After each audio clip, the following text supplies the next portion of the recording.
예, 정신병 중에서 우울증에 대해서 말씀을 드리겠습니다. 이 세상에 어떤 사람도 완전하지 않습니다. 기분이 좋았다가 또 슬픈 일 있으면 슬프고 우울하고 또 이렇게 좀 상심도 하고 대인관계 상처도 받고 이런 사람 다 희노애락이 있습니다. 희노애락이 없는 사람이 이상한 거죠. 그게 인생일 수도 있어요. 그래서 지나치게 심각하게 생각하는 게 그게 또 문제라고 생각합니다. 자꾸 공상에 빠져드는 거. 우울증이든 뭐든 자꾸 슬픈 일을 생각하는 거. 그쪽으로 생각할수록 시계수를 째깍 모든 소음과 싸우려고 하는 거는 마찬가지입니다. 생각한다 해서 해결되느냐라는 거죠. 당장 부도날 것 같으면 고민하고 대응 방법을 이렇게 세우고 이렇게 하는 게 맞아요. 맞는데 그런 것이 아니라 내가 그 생각 고민하고 슬퍼해도 해결이 안 되는 거라면 또는 당장 해결이 어려운 거 신경 쓰지 말고 재밌는 거 보세요. 저는 그렇게 생각을 합니다. 이렇게 인지치료에 대해서 저도 생각을 해봤는데 인지치료에는 딱히 정해진 방식이 없습니다. 환자 스스로 자기 생각과 어떤 사고방식을 그쪽으로 마음의 운전대를 맑은 쪽으로 바꾸는 거. 거기 자꾸 이렇게 신경을 쓰고 매몰되다 보니까 그 공상에 빠져갖고 계속 망상으로 발전하는 거예요. 생각하면 상상할수록 그 시간에 밝고 재밌는 거 보시고 잠 자세요. 피곤하면 대추 드시고 피곤하고 또 운동도 하고 취미를 길러서 그 시간에 요리하세요. 고민할 시간에 고민할 필요가 뭐가 있습니까? 고민하고 걱정 그렇죠. 그 어떤 문제가 있다 생활 속에서 뭐 이렇게 자기 해야 될 업무가 있다. 그럼 그 처리 방법을 다 공책에 적어놓고 또는 그것이 자꾸 하다 보면 머릿속으로 다 계속 생각이 됩니다. 그렇게 해서 하고 주무시거나 이렇게 편하게 느긋하게 사세요. 느긋하게 여유 있게 쉽지는 않겠죠. 자꾸 그 생각이 이쪽으로 이렇게 집중이 되죠. 그게 문제입니다. 그게 집중하지 말라는 거예요. 정상적인 쪽, 밝은 쪽에 집중을 하라. 이게 마음의 문제. 그렇죠. 마음과 생각을 하는 훈련일 수도 있다. 마인드 컨트롤 훈련일 수도 있다라는 것을 말씀드립니다. 자꾸 그쪽을 신경 쓰니까 휘말려 들어가는 거예요. 아니 내가 고민해도 슬퍼해도 해결될 게 아니라면 그치세요. 정신계획에 그 문제가 심각합니다. 그렇게 되면 근데 자꾸 그쪽을 신경 쓰니까 휘말려 들어가고 자꾸 신경 쓰니까 문제가 해결이 안 되고 확대가 되는 거예요. 이게 사로잡히는 거죠. 생각이 슬픈 생각이 밝은 생각에 사로잡히세요. 차라리 유머도 하고 그게 낫다고 생각합니다. 그게 이제 마음의 건강을 유지하거나 항상 밝은 태도로 사는 것, 여유 있게 사는 것, 유머도 좀 하고 이렇게 공상하고 슬퍼하고 괴로워할 시간에 그것 좀 하세요. 네. 운동도 하고 취미생활 기르고 재능을 키우고 주무세요. 피곤하면 어떻습니까? 오늘 못하면 내일 하고 내일 못하면 모레 하고 이렇게 생각하죠. 여유 있게 생각하세요. 너무 타이트하게 생각을 하기 때문에 강박관념처럼 삶에 있어서 정신적으로 피곤해질 수 있습니다. 어쨌든 지금 이거는 이제 불안병원 정신과 자료인데 우울증의 증상은 이렇게 약간 우울하고 불안하고 자신감과 의욕이 없고 쉽게 피곤하고 일하기 싫어집니다. 입맛이 떨어지고 체중도 줄고 매사에 재미가 없고 취미생활도 하기 싫고 생생활도 흥미를 잃고 밤에 잠을 잘 들지 못하고 꿈에 시달리는 잠이 많아지는 경우도 있다. 쉽게 짜증이 나고 모든 일이 허무하며 죽고 싶은 생각도 들고 여러 가지 우울증에 대해서 이렇게 다양한 신체 증상도 나타낸다는데 두통과 소화불량, 목과 어깨 결림 이게 사실 혈액순환 장애거든요. 저도 이제 육체 치료를 연구를 하잖아요. 신체 치료. 두통과 소화불량, 목과 어깨 결림 심리적인 증상과도 관련이 있을 수 있습니다만은 본인의 혈관이 막혀 있을 수 있고 또 온도가 낮을 수도 있어요. 그때 우울증을 많이 경험합니다. 그것도 하나의 요인일 수 있다라는 것을 말씀을 드립니다. 식욕 감소, 질병이 있을 수도 있죠. 그러나 이렇게 좀 기분상으로 인해서 상심에 많이 자리해서 밥 먹기도 싫습니다. 가슴이 답답하거나 두근거리고 속에서 열이 난 변비 이런 것들도 근데 신체적인 질병일 수도 있죠.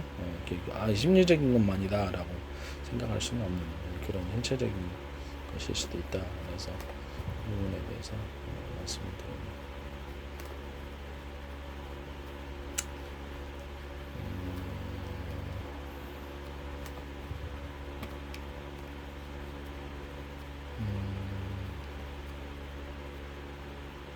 기본적으로 우울증에 대해서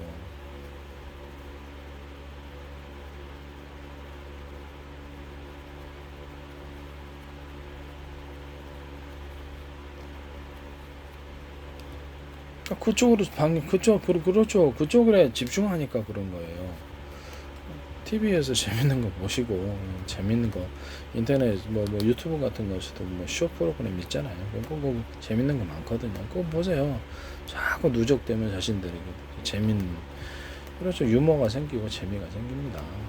좋은 정보를 자꾸 받아들이시면 영향을 받고 슬픈 생각, 우울한 생각에 계속 집중해서 많이 그쪽 생각만 이제 받아들이 자살병 자살 클럽 이렇게 서로 우울한 사람끼리 모이면 플러스가 되죠. 우울함이. 그래서 밝은 사람과 지내고 밝은 뉴스를 보고 재미있는 것을 이게 쇼 프로그램 같은 게 재미있는 요소 많잖아요. 그런 거 보세요. 자신도 계속 그걸 볼수록 영향을 받아서 유머가 생깁니다. 유머가 중요한 것 같아요. 제가 보기에는. 쓸데없이 미래를 비관적으로 느끼며 장걱정이 많아진다. 우울한 기분, 불안, 초조감, 무기력과 전망. 심리 기술일 수도 있는데요. 재밌다라고 생각하세요. 마음 티끌 정도 해서 모든 게 삶을 내가 의도적으로 마음의 운전대로 그쪽으로 향하는 거예요. 그래서 비관적인 눈으로 슬픈 눈으로 모든 걸 바라볼 게 아니라 긍정 필대 하나 쓰세요.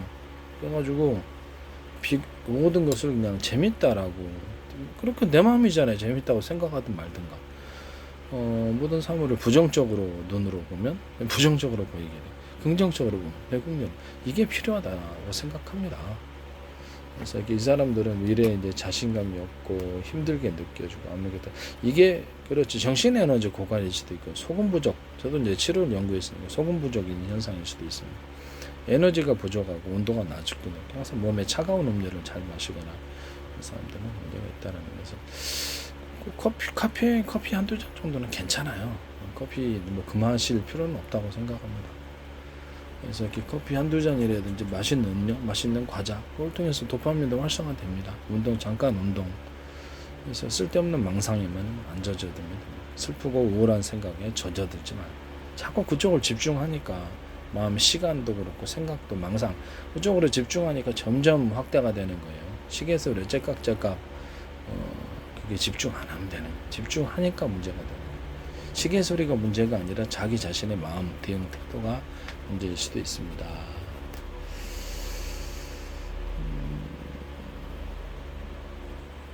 사고의 속도가 느려지고 이해력과 판단력이 감소해 그릴 때 집중하지 못한다. 그래서 이게 기억을 하지 못해서 다시 읽기를 반복할 때 이해가 안 된다. 이것은 DNA에 있어서 뭔가 문제가 생긴 거죠.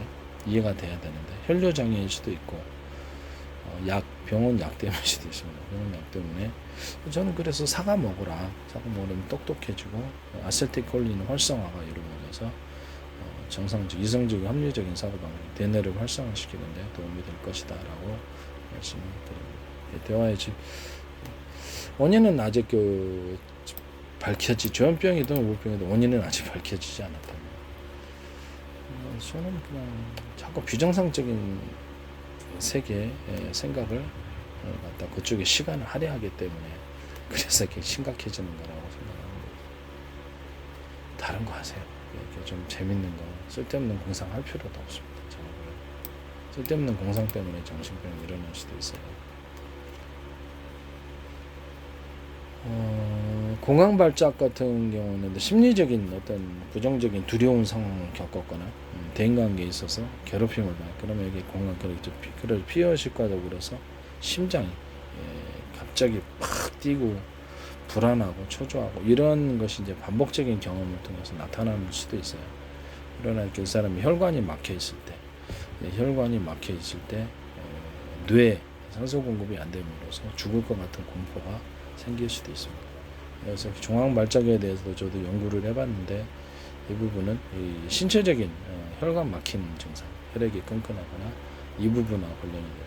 또 심리적인 과도한 예민한 성격, 어떤 그 문제에 집중을 하기 때문에 지나치게 공포적인 생각에 사로잡힌다면 그때 생각을 방향을 밝은 쪽으로 바꿔버리세요. 거기에 공포에 사로잡히니까 문제거든요. 생각을 딱 고정되면 안 되는 거예요. 그때 다른 걸 생각한다든지 다른 쪽으로 방향을 돌려야죠. 밝은 쪽으로. 이것도 마음의 기술, 생각하는 기술일 수도 있다라는 것을 말씀드립니다. 모를 수도 있다. 기도해서 밝게 해달라고 기도하시면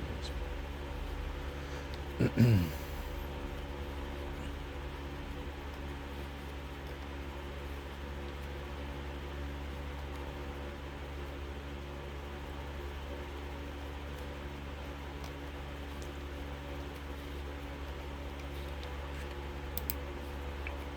대표적인 것이 뭐 이제 정신병 중에서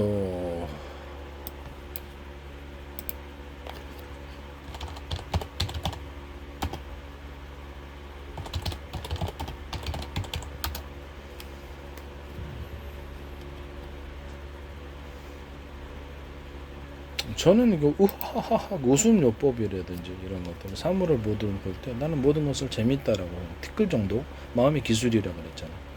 긍정적인 쪽으로 모든 것을 보는, 부정적으로 모든 걸 보는 것보다 훨씬 낫다라는 거죠. 저는 그렇게 그냥 합니다. 모든 게 티끌 정도 너무 그렇게 모든 걸 볼 때 재밌다라고 생각을 해요. 재밌고 뭐 어떻습니까? 내 마음인데 마음의 운전대를 나 그쪽으로 향하겠다는데 그죠?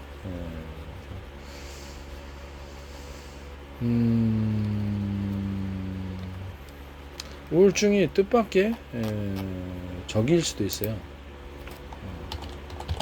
온도가 낮아서 소금을 더 끼워 먹어서 이게 신체적인 소금의 어떤 소금이 그렇죠. 이렇게 스트레스 이런 것들 비타민 C 부족일 수도 있어요. 비타민 C 부족일 때도 이렇게 정신적으로 대응 못하면 저는 이제 그렇죠. 그거 뭐죠? 키위, 골드키위를 먹으라고 이렇게 합니다. 그 도파민이라든지 신경 전달 물질, 몸의 호르몬 생산과 관련이 있습니다. 대뇌에도 데아스에도 비타민 C가 다량 분포했고 뇌에 있어서 항산화제이기 때문에 비타민 C, 골드키위가 아주 좋다. 마그네슘 들어있고 엽산 들어있고 비타민 B 쪽도 들어있고 다 좋습니다. 감자 드시라고 하면 감자 고구마 같은 거, 체다치, 우유 한 잔 정도는 괜찮아요. 너무 많이 먹으면 혈관이 우유도 지방 성분이 많아서 탁해집니다. 몸에 차가운 거 먹지 말라고. 차가운 먹으면 기분도 다운해요. 냉각수라서 그래서. 그래서 약간 기분이 온도가 약간 높을수록 활발해진다. 몸 상태와 정신 상태. 그래서 식사 때도 저는 따뜻한 물 마셔라. 그래서 평상시에도 차가운 물 절대 마시지 마라. 온도가 낮아진다. 저는 보리차 음료도 안 먹습니다. 몸이 차가워져서. 차가운 거 따뜻한 물 마시면 몸이 이렇게 저항력이 좀 커진다거나 그런 게 있는 것 같아요. 온도를 갖다 지속적으로 높이는 하나의 요인이 될 수 있다. 온도가 낮으면 우울하다. 햇빛이 없을 때 우울해지죠. 따뜻하지 않을 때 추울 때 우울해지기도 하고. 전반적인 정신 기능이 지속적으로 저하되어서 일상생활에 악영향을 끼치는 상태가 우울증인데 이게 이제 구글 자료, 서울 아성병원 자료인데. 일시적으로 기분이 저하된 게 아니라 만성적으로 기분이 저하된다. 이것이 만성적인 그 사람의 신체적인 습관, 신체적인 것에 있어서 차가운 물을 자주 마시거나 몸이 이제 여기저기가 아프고 그러니까 짜증스러운 태도하다 그래서 모든 것이 비관적으로 몸에 질병이 있을 경우 또는 자신의 사고방식이 부정적인 긍정적인 필터로 재밌다라고 생각하는 게 낫다잖아요. 이것도 괜찮다라는 거죠. 이런 웃음 치료법도 저는 굉장히 긍정적으로 봅니다. 그래서 정신질환에 있어서 의도적으로 그 마음의 온전대로 그렇게 향했다라는 거죠. 전반적으로 자신도 모르게 실성한 사람이냐고 말이 아니겠. 그래 치료법을 하나로서 받아들이셔야죠. 긍정적이고 유머가 생깁니다. 이거 굉장히 효과 있다고 생각하고 있습니다. 이거 좋아하는 사람은 굉장히 좋아합니다. 삶이 달라진 사람도 많다고 생각하고 있습니다. 그래서 이건 해보시라고. 이게 뭐 나쁘냐. 돈 드는 것도 아닌데. 일시적으로 우울한 상태로만 저하된 게 아니라 만성적으로 그렇다라고. 그래서 이게 모든 부분에 있어서 이 부분이 왜 그런가. 몸의 온도가 차가워서 따뜻한 물 마셔라. 그다음에 생강차를 끓여 드시라고 말씀드리고 싶습니다. 그다음에 당신의 에너지가 고갈돼 소금 부족일 수 있습니다. 또는 대추 같은 거 이런 거 끓여서 드시지 마세요. 혈압 올라가고.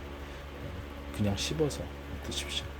대추는 아주 정신적으로, 저도 정신이 고갈돼요. 운동을 심하게 할 때도 에너지가 탈진됐을 때나 정신적으로도 너무 스트레스, 이렇게 쇠약해져서 에너지 고갈됐다고 할 때 대추 3알 먹습니다.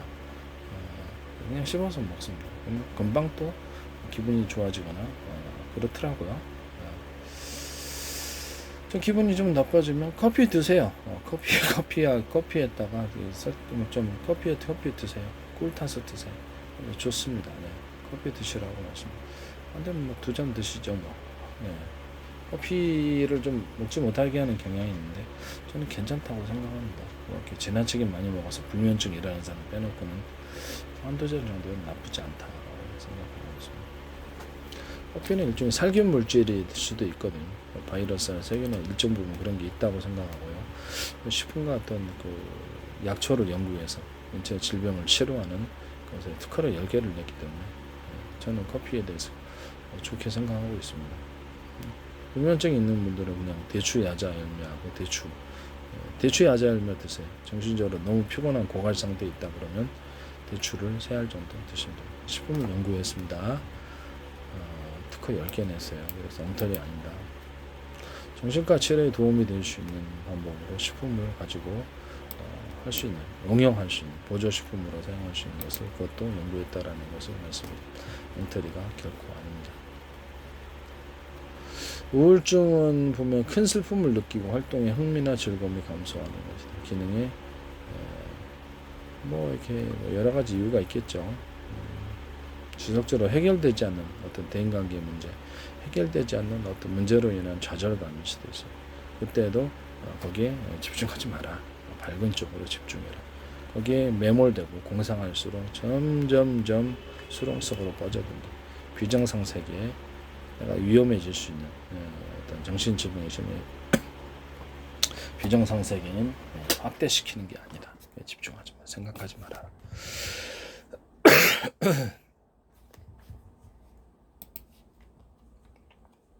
나무위키에서 나온 장인데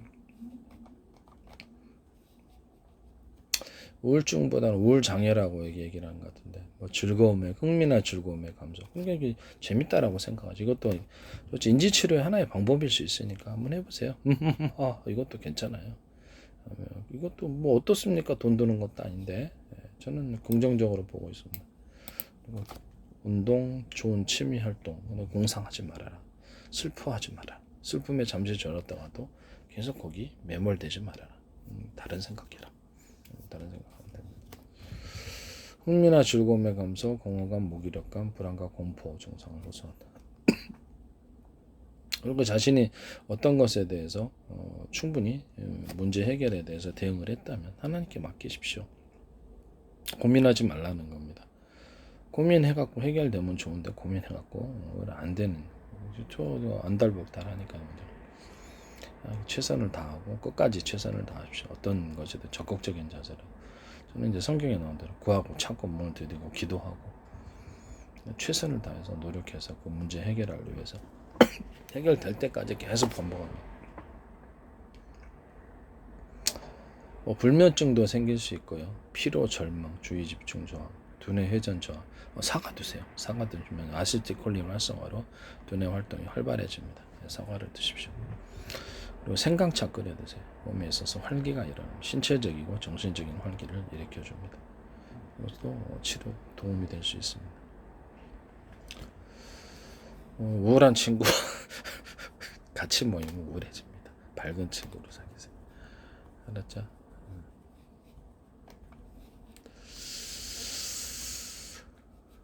약으로 치료하기보다는 인체 정신적인 신경 전달 물질이 스스로 생산되어서 정신을 조절하도록. 그러면 어떤 것이 있을까요? 우리는 가벼운 운동, 좋은 취미, 어떤 것에 대한 수리를 배운다든지 돈 되는 취미를 하셔야지. 직업과 경제적인 것도 도움이 된다고 생각합니다. 어떤 그렇죠. 미술, 음악, 자기가 성취감을 느낄 수 있는 어떤 것, 그것도 자그마한 것이라도 괜찮다. 그래서 인터넷을 통해서 꾸준히 5분씩 공부하는 거, 10분씩 공부하는 매일마다 꾸준히. 그래서 아는 게 많으시잖아요. 그러니까 그런 식으로 하시는 게 낫다. 우울증 우울증은 거기 자꾸 생각을 매몰시키게 돼. 그쪽에 집중하게 시계소리에 째깍. 소음 무언가 이 세상에 소음과 싸울 건가? 해결이 안 되잖아요. 그럼 우울증 생각 안 하는 것도 하나의 방법입니다. 밝은 쪽으로 생각하세요. 자신의 그 문제 해결하기 위해서 최선을 다했고 대책을 세워놨다면 주무세요. 뭐 어떻습니까? 좀 여유 있게 대응하시는 것도 이것도 하나의 훈련 방법이에요. 누구든지 우울할 수 있습니다만 기도해서 밝게 해달라고. 저는 이제 하나님 믿으니까 밝고 쾌활하게 명랑하게 해달라고. 이렇게 어렵죠. 유머 같은 거 이렇게 늘게 해달라고. 그렇게 기도합니다. 나쁘지 않다고 생각합니다. 우울장애는 모든 인간이 살아간 동안 경험하는 정상적인 낙담과는 다르고요. 낙담은 일시적인 것입니다. 우울장애는 심각한 고통을 겪을 수 있다. 그리고 장기적인 우울장애 이 부분에 대해서 이렇게 우울증을 생각할 수 있습니다. 뭐 불안 장애와 공황 장애도 이런 것도 있을 수 있는데 신체적인 증상일 수도 있다. 그다음에 심리적으로 생각과 사고하는 훈련을 통해서 긍정적으로 보고 모든 걸 재밌다라고 생각을 해서 이게 의외로 효과가 저는 모든 사물을 볼 때 부정적인 눈으로 보고 있지 않습니다. 슬픈 눈으로 보고 있죠. 재밌다라고 생각. 의도적인 마음의 방향이 운전대를 그쪽으로 향해서 의도적인 노력을 합니다. 세상에 그렇게 나를 그렇게 뭐라 그럴까 부정적으로 보게 하는 것이 많지만 일부러 그런 거 안 봅니다. 안 보고 그런 것들을 보다는 밝은 쪽으로 생각하려고 합니다. 마음의 운전대를 밝은 쪽으로 하시고 뭐 꽃도 기를 수 있고요. 꽃도 뭐 관상용 나무도 기를 수 있고 뭐 취미생활 하시세요. 취미생활. 부정적인 거 마약, 도박, 뭐 섹스 중독, 알코올 중독 그거 하지 마세요. 그런 거 뭐 유흥에 빠지시면 그때부터 정신병이 시작되는 것 같기도 하고 그런 친구 딱 끊으세요. 비정상적인 중.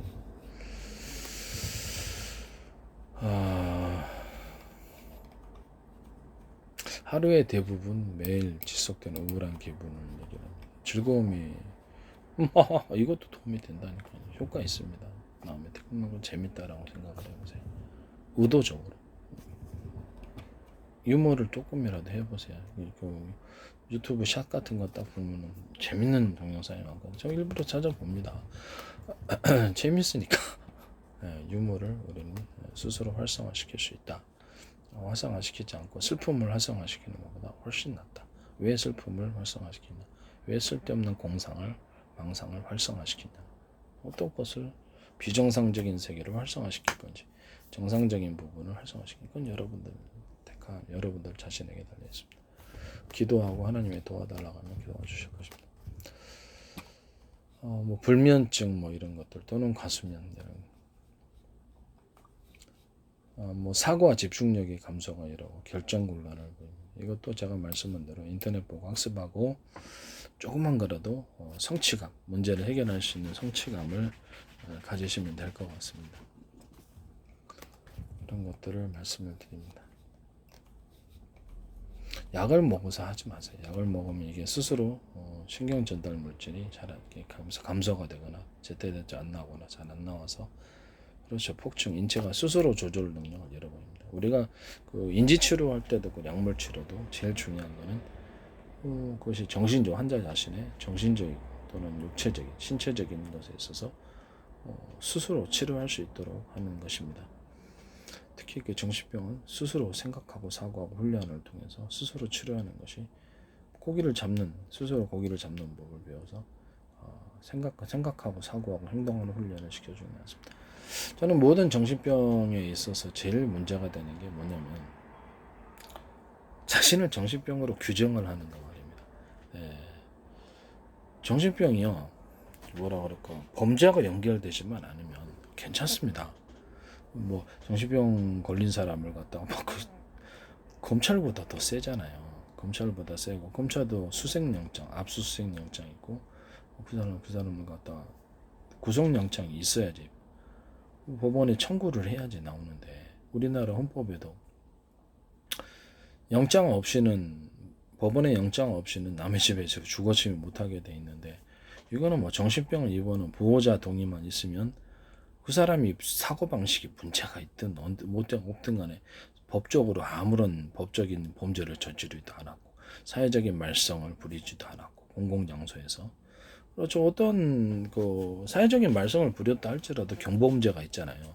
경범죄로 처벌하면 될 일인데 저는 그래서 행정기관 장이 이게 뭐 어떤 검사보다 더쌤 그래서 영장 청구 없이 막 잡아두는 것에 대해서 저는 대단히 부정적으로 생각합니다. 보호자 동의가 재산 관계로 들어간 사람이 70%입니다. 그래서 그 사람의 재산이 1,000억이다 그러면 충분히 해볼 만한 거 아닙니까? 자식들이라도 아니면 가족들이라도 이게 굉장히 악용될 소지가 그러니까 그로 인해서 보호자 입원 동의로 인해서 아까 강제 입원 시키는 거 이 부분에 대해서 그것이 오히려 안 좋다라는 거죠. 그러니까 그것이 오히려 악용될 소지가 더 많아. 그 법이라는 게 도움이 되는 쪽으로 가야 되잖아요. 사회적이든 뭐 어떤 개인적이든. 근데 오히려 악용될 소지로 인해서 악법이다라고 생각하고 있습니다. 그래서 이런 거 빨리 폐지를 해야 된다라고 생각을 하고 있습니다. 저는 이제 헌법소원을 그것 때문에 냈습니다. 강제 입원에 대해서 이거 문제가 있다. 치료를 거부할 수 있다 그러면서 동시에 보호자의 동의 없이는 병원에서 나올 수도 없고 현실적으로 뭐 3개월마다 병원을 가다 다른 쪽으로 다 옮기면 매일 평생도 있겠다. 그래서 변호사 접견이라든지 경찰에 도움을 요청할 수 있어야 되는데 병원에서 차단시키면 못 되잖아요. 폐쇄병동 들어가면 연락을 못하게 하니까 현실적으로는 만약에 그 병원이 가둬가지고 그 사람을 갖다가 재산적으로 편익을 취하거나 개인적으로도 풀어줄까 말까 이것이 돼버리는 거죠. 뭐 판사보다 센가? 검사하고 적어도 검사하고 경찰보다는 센 것 같습니다. 마음대로 구속시킬 수 있으니까 악용될 소지가 너무 큰 것 같아요. 재산관계로 들어간 사람 70%인데 1,000억 재산 있으면 가족말 말 들어야 되겠다. 문제가 큰 것 같아요. 그것도 범죄인데 그렇죠. 이렇게 강제입원도 범죄입니다. 정신병이 제일 문제가 되는 것이 범죄 아닙니까? 범죄할 수 있는 가능성이 있다. 뭐 한 해 강력범죄가 5만 건이고 살인도 수백 건에 해당하는데 아니 그걸 경찰이 다 막나요?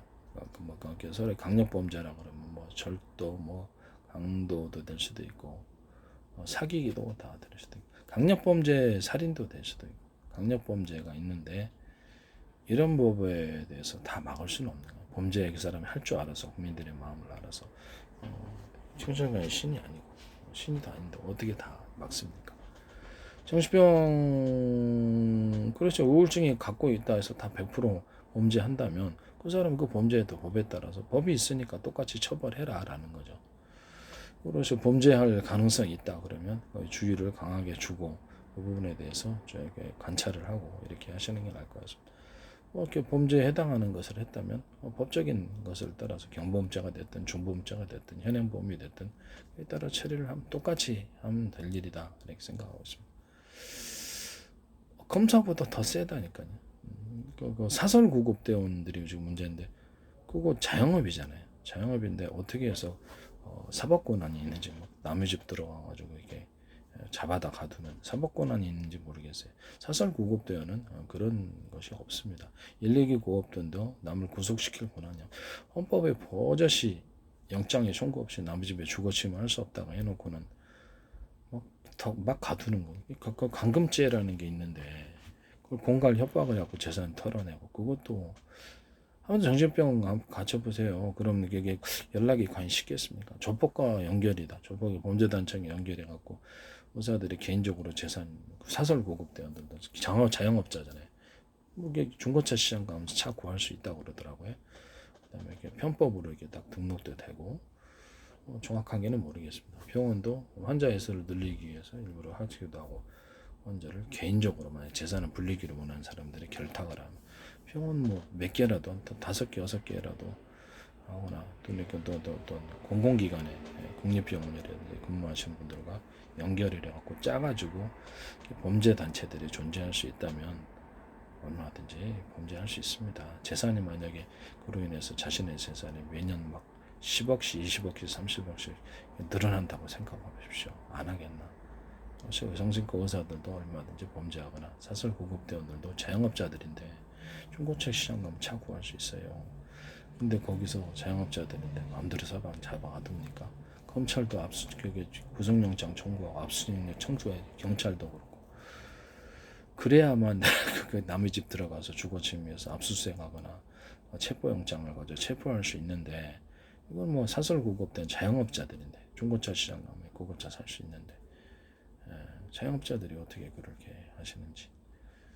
그리고 그 보호자 동의 없이 그 사람이 제일 정신병이 있어서 논리적인 사고 말과 행동을 하고 법적인 의사를 피력하고 변호사 불러달라고 그러면 불러고 경찰관한테 요청해서 나 잡혀가고 싶지 않다. 내가 무슨 정신병이냐. 그래서 경찰서 그 사람을 갖다가 그렇죠. 그 말로서나 문서로서 고소를 하게 되면 강제 구금에 대해서 법원 1차적으로 법적인 것이 먼저 적용이 돼서 경찰서 가서 그것을 봐야 된다. 만약에 그런 일이 없었으면 좋겠습니다. 만약에 병원 의사들끼리 조직적으로 그런 게 있어가지고 재산을 하나에 10억씩, 20억씩, 30억씩, 50억씩 늘릴 수 있다면 한 건이 아니라 뭐 100건도 할 수 있는 거죠. 그죠? 그런 사례가 있었다라는 것을 저는 말씀을 드리고, 병원 그 언론에서 많이 보도가 났지 않습니까? 그런 일이 얼마든지 악용될 수 있는 소지가 있다라는 것을 말씀드립니다. 그래서 보호자 동의 있는 보호자가 강제 가족들이 그 사람 1,000억이 있으니까 짜고서 할 수 있는 가능성이 있어요. 얼마든지 세상은 그러니 자생관계로 70% 들어갑니다. 그래서 그 사회적으로 범죄만 안 저지르면 될 거 아니에요. 그래서 하나의 강력범죄가 5만 건이 넘는데 그걸 어떻게 다 막느냐라는 거죠. 그 사람들은 정신과 전력이 없을 수도 있고요.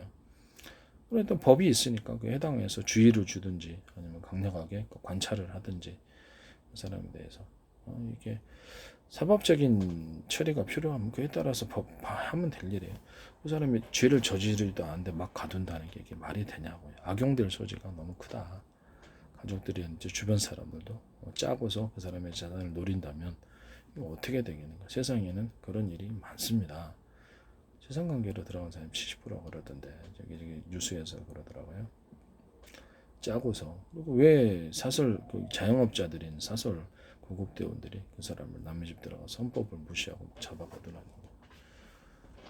아니 논리적인 사고에 말과 행동 이상이 없고 법적인 갖다가 보호 조치를 요청하고 법적인 그 의사를 피력하면 그 사람이 무슨 정신병입니까? 이상하잖아요, 그죠? 범죄를 했으면 그에 따라 처벌당하면 될 일이죠. 저는 그것 때문에 헌법소원을 냈었어요. 이 문제 때문에 강제권자에 이게 문제 있다. 저는 지금까지도 문제 있다고 생각하는 사람입니다. 강제 입원은 안 된다. 그 환자의 그 동의 없이는 환자가 뭐 치료를 거부할 수 있다라고 나와놓고는 또 뒤편에는 환자가 보호자 동의 없이는 못 나온다 이런 식으로 하기도 하고요. 환자가 일단 그 병원에서 몇 발자국 못 걸어 나오면 그거 자체가 강제 구금이다. 그러면 이게 구속영장이나 마찬가지인데 법원 우리나라 헌법 체계를 완전히 뒤흔들어 버리는 것이다라고 생각합니다. 검사보다 세지 않습니까? 사설 구급 대원이 119 구급던 이렇게 모르죠. 검사보다 센 거예요. 범죄하지도 않았는데 가서 잡아 가두냐라는 거죠. 범죄하지도 않았는데 사회적인 어떤 말썽과 소란도 피우지도 않고 이렇게 잘 살고 있는데 왜 그 사람을 가두는 거는 그게 자체가 문제가 있다라고 생각합니다. 50만 인구의 정신이 다 완전하겠습니까? 70억 인구의 정신이 완전해서 그걸 어떻게 합니까? 남의 마음속.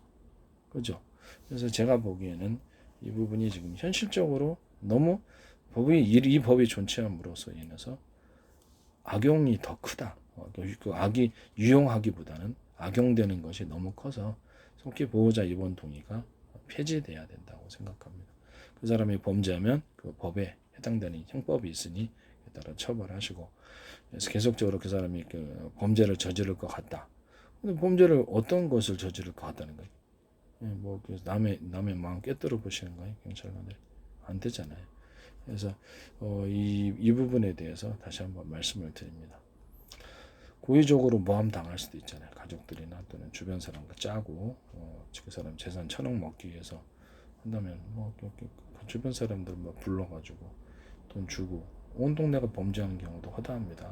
어떤 뉴스에도 어린 소녀를 집단으로 강간한 동네 마을 사람들 그렇죠. 세상에는 또 악한 인간들도 많습니다. 저는 그래서 정신병원이 만약에 자신의 재산을 불리는 그런 수단이 될 수 있다라는 거죠. 뭐 제가 뭐 소설 영화를 많이 봐서 그런 게 아니라 실제로 그런 사례들이 있다라는 것을 말씀드립니다. 뉴스에서 나오더라고요. 정신병에 대해서는 그 사람이 범죄하지 않는 이상 왜 문제가 됐냐라는 거죠. 가족들 간에 문제가 있다. 그러면 따로 떨어져 하면 되지. 예. 자신 혼자서 음식도 해먹고 거기 생활도 일상생활하고 다 자신 혼자서 법적인 의사도 필요하고 논리적이고 그럼 그 속에 무슨 정신병이냐라는 겁니다. 내 말은. 그렇죠? 가족이 자기하고 어떤 가족이 100% 화목한 가정이 어디 있습니까? 없죠. 하다 보면 싸우는데 그때마다 감정 상해서 배우자를 또는 자녀가 부모를 재산 때문에 서로 짜고서 넣는다면 이게 어떻게 되겠습니까? 이게 그 법이 존치함으로써 보호자 2인 동의면 마음대로 구속영장이죠. 일종의 구속시킬 수 있다는 그런 법안 아닙니까? 구속이지 뭐예요. 현장 환자 자신은 그 사람 당하는 사람 자신은 그렇죠. 구속인 거예요. 그래서 이게 한국의 헌법 체계를 완전히 흔들고 있다 이렇게 보여집니다. 아니 범법 저지르면 그에다 해당하면 똑같이 다른 사람과 처벌해야 돼. 이 사람 5천만 인구의 정신 완전히 뭐 다 여러분들이 다 아십니까? 안에 강력범죄만 5만 건인데 그 사람들 다 어떻게 다 케어를 하냐고. 그런 범죄 저질렀으면 해당하게 처벌을 받으면 된다라는 것을 말씀을 드립니다. 112 신고를 해가지고 이 사람이 나는 그 어떤 정신적으로도 문제가 없고 그래서 이 사람들 강제 구금에 대해서 남의 주변에 대해서 한다 그러면 계속 전화하면 이게 그렇죠. 현행법 우선적으로 112에서 경찰관에 명령을 해서 그 사람을 경찰서로 데려가서 그 사람에 대해서 이 사람이 정식으로 고소를 했을 때 가족이든 누구든 간에 가서 조서를 받는 것 그게 중요합니다. 일단은 병원 가면 그 사람 연락을 스스로는 할 수 없겠죠. 강제로 집에서 데려가는데 연락하게 하겠습니까? 상식적으로 생각했을 때 그렇죠. 환자의 의사에 반해서 끌려가는 건데 병원에서 연락하게 하겠냐고 변호사나 이런 데 집안 가족들이 잡아놓으면 가족들한테 연락해봤자 이게 되냐고요. 그러고 나서 이제 이게 문제가 심각하다고 생각합니다. 그 법이 존재함으로써 이게 유용하기보다는 악용될 소지가 더 많다면 빨리 폐지가 돼야 된다라는 것을 말씀드립니다. 범죄하면 그에 따라서 형법을 따라 이렇게 형법이 있으니 그에 따라서 처벌하시라 이렇게 말씀을 드립니다. 현행법이 정상으로 돌아가기를 바랍니다. 그 법 자체가 우리나라 헌법 체계, 우리나라 형법 체계를 완전히 뒤흔들고 있다라는 것을 말씀을 드립니다. 아니 왜 사설 구급 대원들이 자영업자예요. 건수로 이렇게 돈 번다고 혼자 많이 가둘수록 개인적으로 재산을 챙기기를 원해서 한 해 10억씩 20억씩 벌 수도 있다고요. 병원 의사들도 범죄 많아요. 의사는 100% 클린한 그 범죄 청정구역입니까? 정신병원이 의외로 범죄 천국일지 어떻게 합니까? 아무도 법으로 타치할 수 없는 현행법도 무시하고 마음대로 구속영장을 남발할 수 있는 검사 판사보다 더 세요. 어떻게 보면 검사 판사 경찰관보다 더 세요. 돈 많이 벌 수 있습니다. 그래서 악용될 소지가 너무 높다라고 생각하고 있습니다. 어떤 정신병원이나 의사도 짜고서 또 국립병원 의사조차도 서로 이렇게 연결고리가 있어 짜고서 하면 서류 조작도 쉽고 이 문제가 생겨나고 강제로 집에서 끌려가는데 변호사한테 연락할 수 있겠냐고요. 말이 안 되죠. 112 신고를 해서 그 사람 먼저 청구를 했을 때 강제 구금에 대해서 심사를 받게끔 경찰서 가서 조사 받게끔 하시는 게 낫고요. 경찰차 타지 않고 자기 자신의 어떤 차량이나 자기 자신의 또 교통수단을 가지고 그 다음날 출두해도 되도록 그렇게 하시기를 바랍니다. 꼭 경찰관 차량을 타야 됩니까? 이게 차량을 그리고 안 타도 됩니다. 남의 차량 안 타도 되게끔 그렇게 하시면 되겠습니다. 경찰관 차량에 타갖고 혹시라도 같은 동네 사람들이어서 파출소 아는 사람이 그렇게 되면 어떻게 돼요? 그렇죠. 의외에도 경찰관도 112 통제 받아서 경찰서 가서 조서를 받도록 내일이나 모레 이렇게 해도 출두해도 되도록 그렇게 함부로 끌려가지 않게 경찰서 112에 전화를 했을 때 경찰서 조사가 더 우선이도록 그리고 법체계가 바뀌어야 된다고 저는 너무 악용되는 사례가 많다.